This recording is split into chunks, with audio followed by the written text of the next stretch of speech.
Pag-uusapan ngayon ang nasabing interview ni OG Diaz kay Archie Alemania.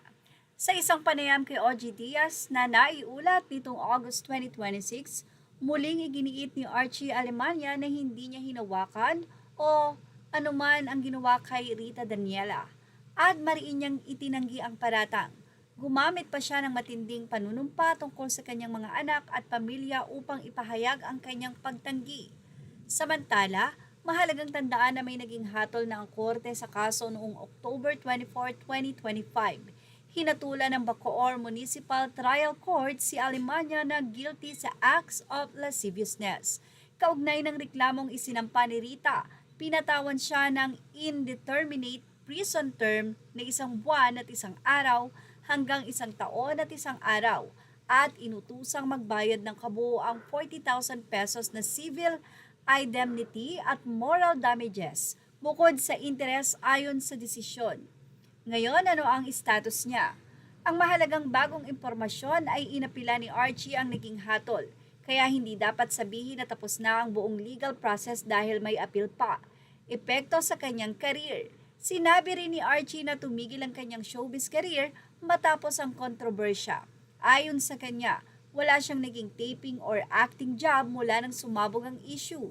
May isang direktor pa raw na gustong kunin siya para sa isang project, ngunit hindi ito natuloy dahil may mga staff na nagbanggit na may kaso pa siya.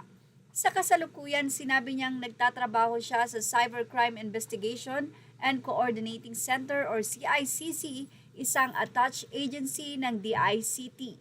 Tungkol naman kay Rita, matapos ang conviction noong 2025, sinabi ng kampo ni Rita na masaya sila sa naging desisyon at tinuturi niya itong tagumpay, hindi lamang para sa sarili niya, kundi para na rin sa ibang nakaranas ng abuse.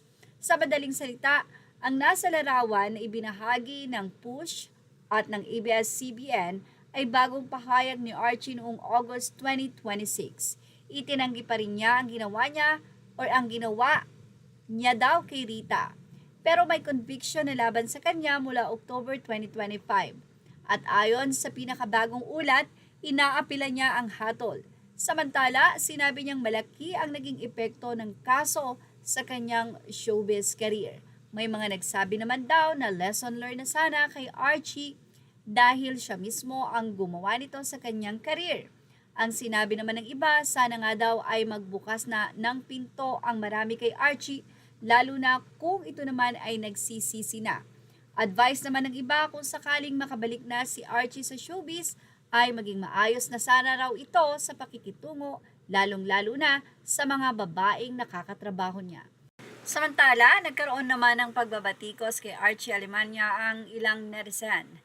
Sa nasabi nga pong pag-swear nito para lang mapatunayan na siya ay walang ginawa kay Rita Daniela. Sinabi nitong si Archie na magwakas na raw ang buhay ng kanyang mga anak. Sinasabi niyang katotohanan na siya ay walang ginawa.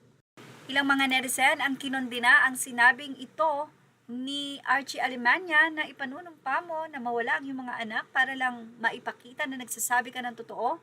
Say ng iba, a good man will swear on his life but never on his children. I would never swear on my children even if I am telling the truth. Tell that to the Marines, Archie Alemania. At ano ang masasabi ng marami? Ilagay na ang inyong opinion sa ating comment section, images, or all credit to the rightful owners. Thank you for watching. Show us now.